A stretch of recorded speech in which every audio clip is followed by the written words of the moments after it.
Bismillah walhamdulillah wassalatu wassalam ala rasulillah. Alors, on va parler maintenant du prophète sallallahu alayhi wa sallam. Alors, Allah Ta'ala dit ce qui signifie: il vous est parvenu un messager de parmi vous qui craint pour vous de tomber dans ce qui fait mériter le châtiment, ce qui s'attache beaucoup à ce que vous ayez la foi et qui a beaucoup de compassion et qu'il est miséricordieux pour les croyants.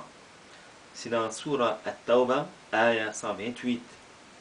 Allah Azza wa Jalla a honoré le prophète Muhammad sallallahu alayhi wa sallam. Il a honoré sa communauté et a élevé son rang par rapport à celui des communautés antérieures.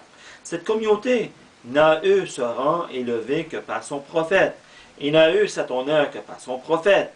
Et c'est pour cette raison que l'on prend soin d'exposer l'événement de la naissance de ce prophète honoré et ce qui s'est produit comme signe à sa naissance, sallallahu alayhi wa sallam. Ainsi, le croyant fera preuve davantage de glorification et aura davantage de connaissance de son grand mérite, le prophète Muhammad, sallallahu alayhi wa sallam. Alors, Amina, qui est la mère du prophète, bintu Wahb, fut enceinte du messager de Allah la nuit du vendredi. C'était la première nuit du mois de Rajab. Alors, maintenant, on va décrire le prophète Muhammad sallallahu alayhi wa sallam. Allah Ta'ala dit dans le Coran honoré au sujet du prophète Muhammad sallallahu alayhi wa sallam: tu as certes un comportement éminent. Surat Al-Qalam, ayah 4. Al-Bukhari a rapporté du hadith de Aïcha dans la description du messager de Allah sallallahu alayhi wa sallam: Kana khuluquhu al-Qur'an, c'est-à-dire celui qui veut connaître le caractère du prophète, qui récite le Coran et qui le comprenne.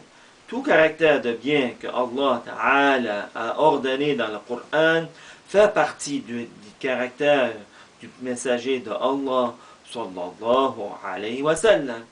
D'après Aïcha, que Allah Ta'ala l'agrée, lorsqu'elle a été interrogée au sujet du comportement du messager, elle a dit: il n'était pas vulgaire, et il n'était ni de ceux qui recherchent la vulgarité, ni de ceux qui crient dans les marchés. Il n'était pas non plus de ceux qui répondent au mauvais comportement par un mauvais comportement.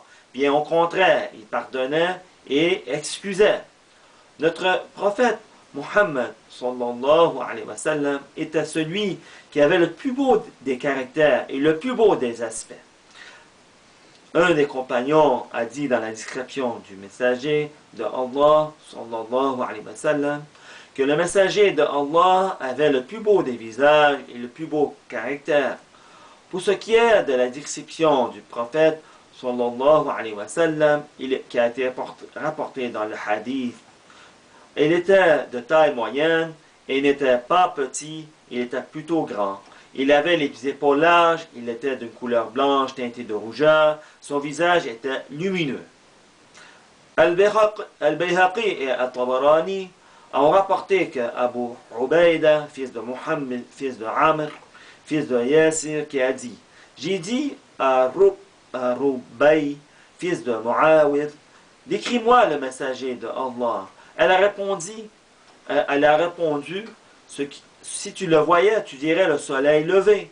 At-Tirmidhi a rapporté, ainsi que Ahmed, d'après Abu Huraira, que Allah l'agrée, qu'il a dit: je n'ai rien vu qui soit plus beau que le prophète sallallahu alayhi wa sallam. C'est comme si le soleil parcourait le visage. Le prophète sallallahu alayhi wa sallam avait des sourcils fins, pas épais du tout. Il avait des grands yeux et des cils fournis. Ses paumes de main et la plante de ses pieds n'étaient pas maigres. Ses avant-bras étaient longs et son ventre plat ne dépassait pas le niveau de sa poitrine. Sa voix était forte. On n'y remarquait pas de faiblesse. Dans le blanc de ses yeux, il avait des fins très rouges. Abu Huraira, de qui nous tenons la description précitée, a ajouté: Je ne lui ai jamais vu de semblable, ni avant ni après lui. Son nez était fin et haut. Son front était large et plat. Les cheveux du prophète étaient bien noirs. Il avait à peine 20 cheveux blancs, et tout le reste de ses cheveux avait gardé la couleur noire d'origine. Le prophète sallallahu alayhi wa sallam avait pour particularité d'avoir une bonne odeur, que ce soit parfumé ou non. Que Allah Ta'ala nous donne la vision du prophète sallallahu alayhi wa sallam, que ce soit dans le rêve ou dans l'au-delà. وصلى الله على سيدنا محمد وعلى آله وصحبه وسلم.